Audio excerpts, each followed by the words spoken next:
বলে এক বুদ্ধিমান শেয়াল থাকত। সে ছিল অনেক চালাক আর মজার। শেয়ালটা নতুন একটা কাজ শুরু করলো। সে ইউটিউবার হলো। Video camera. প্রতিদিন শেয়াল জঙ্গলের গল্প, গান আর নাচের ভিডিও বানিয়ে ইউটিউবে আপলোড করত।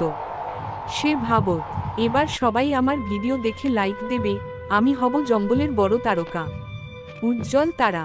কিন্তু মুশকিল হলো, ভিডিও তো সবাই দেখল, মজা পেল, হেসে উঠল, কিন্তু কেউ লাইক দিল না, কমেন্টও করল না। মুখ খোলা এবং ঠান্ডা ঘামের সাথে মুখে হাসি। শেয়াল খুব চিন্তায় পড়ে গেল। সে খরগোশকে জিজ্ঞেস করল, তুমি আমার ভিডিও দেখো না? খরগোশ বলল, দেখি তো, কিন্তু লাইক করতে ভুলে যাই। হরিণ বলল, ভিডিও ভালো হয়, কিন্তু লাইক দিতে অলস লাগে। সবাই একই কথা বলল। তখন শেয়াল বুঝল, দেখা আর লাইক করা এক জিনিস নয়। তাই সে সিদ্ধান্ত নিল, আমি লাইক না পেলেও নিয়মিত ভিডিও বানাবো, কারণ আমার আনন্দ তো ভিডিও বানাতেই। ক্ল্যাপার বোর্ড দুটি।